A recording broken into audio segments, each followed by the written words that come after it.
Hi guys, my name is Amit और इस video में आपका स्वागत करता हूँ। तो कहानी की शुरुआत होती है आज से लगभग 2500 साल पहले। जी हाँ, 564 बीसी जब इनका जन्म होता है नेपाल के लुम्बिनी प्रदेश में। इनका पिताजी जो थे वो राजा थे और सखिया वंश के चीफ भी थे। जन्म के बाद इनका नाम पड़ा सिद्धार्थ गौतम, और जिन्हें आज हम गौतम बुद्ध के नाम से जानते हैं। जापान जैसे कंट्री में उनका नाम कुछ और ही है। वीडियो में आगे चल के आपको सभी बताता हूँ। जन्म के बाद एक भविष्यदर्शी ब्राह्मण इनका भविष्यवाणी करते हैं और कहते हैं या तो ये बड़ा राजा बनेगा, दुनिया पे राज करेगा, या फिर ये बहुत बड़ा साधु बनेगा और महाज्ञानी बनेगा। ये सुन के इनके पिताजी थोड़ा नाराज होते हैं, क्योंकि अगर ये राजा बन गया तो फिर तो ठीक है, राजा का बेटा राजा बनेगा, इसमें क्या बुराई है। लेकिन अगर ये साधु बन गया तो ये घर छोड़ देगा, अपना राजपाट त्याग कर देगा और अपनों को छोड़ देगा और सखिया वंश कभी आगे बढ़ेगा ही नहीं। ये सोचकर इनका पिताजी इनका पालन पोषण महल के अंदर ही करने का ठान लिया, क्योंकि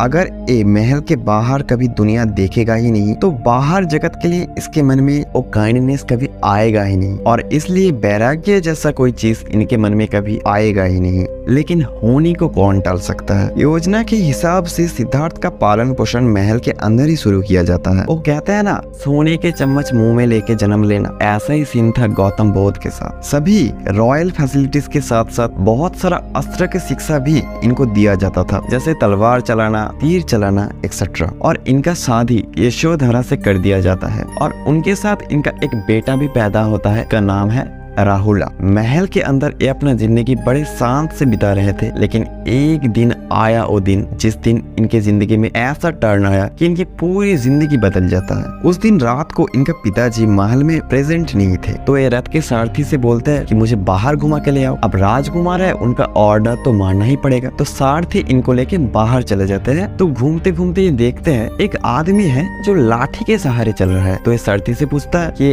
ऐसे क्यों चल रहा है। तो उन्हें बताया जाता है कि ये बूढ़े हो गए हैं, इसलिए लाठी के सहारे चल रहे हैं। कहते हैं हाँ, आप भी होंगे, मैं भी होऊंगा, सभी होंगे। तो बोले ठीक है, आगे चलो। आगे चलकर देखते हैं एक आदमी है जो खांस रहा है। सिद्धार्थ ने बोला एक खांस क्यों रहा है। तो सारथी बोलते हैं बीमारी है इसे, इसलिए खांस रहा है। तो बोलते हैं क्या मुझ में भी बीमारी आएगी। कहते हैं हाँ, आप में भी आएगा, मुझ में भी आएगा, सब में आता है। तो लोग और आगे जाते हैं। आगे चलकर देखते हैं एक शव को शमशान घाट की तरफ ले जाया जा रहा है चारकोंदा पर। तो उन्होंने पूछा इसे क्या हुआ है। कहते हैं मर गया है, सभी मरते हैं, आप भी मरेंगे, मैं भी मरूंगा। और ये तीन घटनाएं सिद्धार्थ के मन में ऐसे परिवर्तन लाता है कि कोई सोच भी नहीं सकता। मन ही मन सिद्धार्थ सोचते हैं अगर इंसान को ऐसा दुख, दर्द, पीड़ा मिलता ही है तो मैं अकेला महल में कर क्या रहा था इतने दिनों से। शायद मैं जो अब कर रहा हूँ वो मेरा काम ही नहीं है। मेरा जन्म किसी और काम के लिए हुआ है और उस काम को मुझे अभी ढूंढने जाना है। तो ये महल जाते हैं, अपने सोए हुए बीवी बच्चों से विदाई लेते हैं और एक ही वस्त्र में महल से निकल आते हैं और मुड़कर नहीं देखते हैं। और महल से बहुत दूर जाके जो भी ड्रेस इनके परिधान में था वो चेंज करते हैं और बन जाते हैं एक भिक्षु। तो इस तरीके से एक राजा का बेटा, एक राजकुमार एक ही रात में भिक्षु बन जाते हैं।